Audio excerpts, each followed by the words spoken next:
Hello, my fishing friends. It's your expert angler here, and today we're diving deep into the fishing forecast for a truly special day. Sunday, the 2nd of November, 2025, right here in beautiful New Zealand.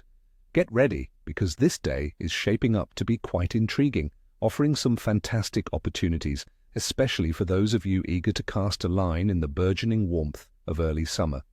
We're going to uncover why this particular Sunday could be one of your best fishing days yet based on all the latest data. So stick around, because I've got some practical tips and insights that will make all the difference. First up, let's talk about the stars of the show and how to hook them. Based on the warming waters and increased activity we're seeing, well, focus on three fantastic species that are really coming alive this time of year: snapper, kingfish, and our beloved trout. For snapper. Friends, November is prime time.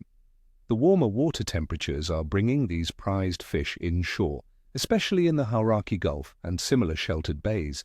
You'll find them schooling up in places like Kauai Bay, over the worm beds off the east coast bays and throughout the Firth of Thames.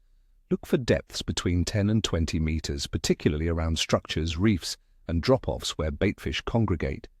My little trick for snapper right now: soft baiting is incredibly effective. Think natural colors like green or brown for your soft plastics, jigging them slowly near the bottom. Alternatively, a good old fresh butterfly jack mackerel or a live bait will also entice those spring monsters that are putting on condition before their spawning season. Next, the powerful kingfish. These fighters are ramping up their activity and numbers with the warming water, especially in the Hauraki Gulf. They're often found in what we call workups, those incredible feeding frenzies where you see birds diving, and sometimes even whales and dolphins, all chasing baitfish. Keep your eyes peeled for such surface activity. When you find them, topwater lures like large stick baits or poppers can be exhilarating. If they're a bit deeper, jigging with heavy metal jigs is a surefire way to get their attention. And of course, a live kahawai or yellowtail is often irresistible to a hungry kingfish. They're in big numbers and ready for a strong fight, so gear up accordingly. And for our freshwater enthusiasts, the sea trout, both rainbow and brown, are becoming increasingly active. November truly marks the beginning of the warm weather and a proliferation of insect life, leading to some exceptional dry fly fishing, particularly in the evenings.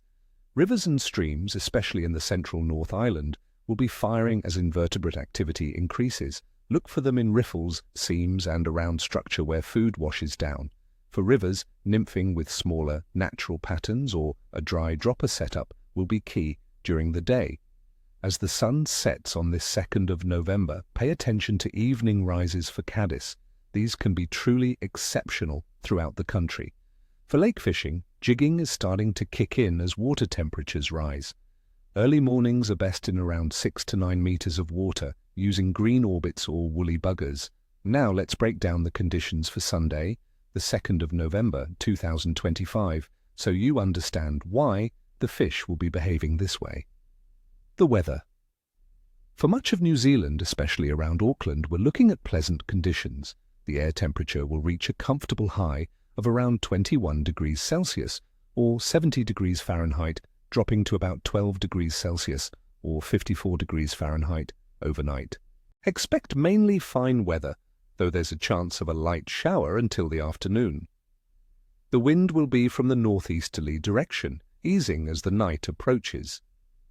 This settled weather, without any dramatic pressure changes, is generally a good sign for active fish. Water temperature.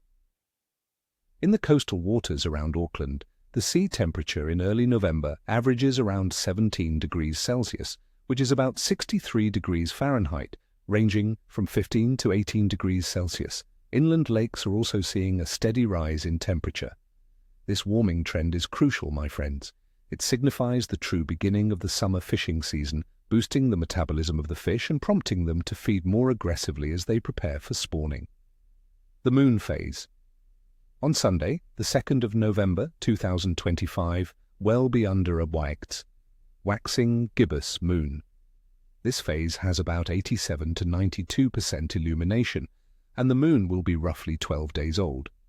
Many anglers believe that the waxing gibbous phase leading up to the full moon which is just 3 days away on November 5th, can be a period of moderate to good feeding activity. The increased light from the moon can extend feeding windows, especially around moonrise and moonset. So, those evening and early morning bites might be particularly productive.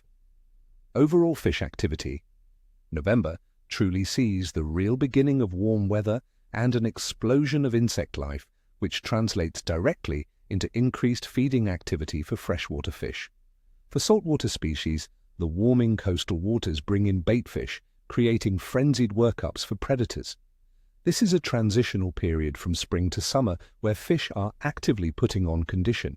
You might encounter a mixed bag in terms of fish condition, but overall, their drive to feed will be high.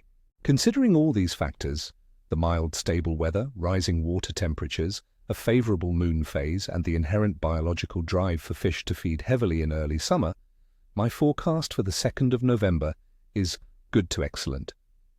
The fish will be active and eager to feed, making it a fantastic day to be out on the water. Expect a rewarding day, but remember to adjust your tactics based on localized conditions. So, my friends, I wish you all tight lines and ni hua ni cheshui. May your lines be tight and your nets be full.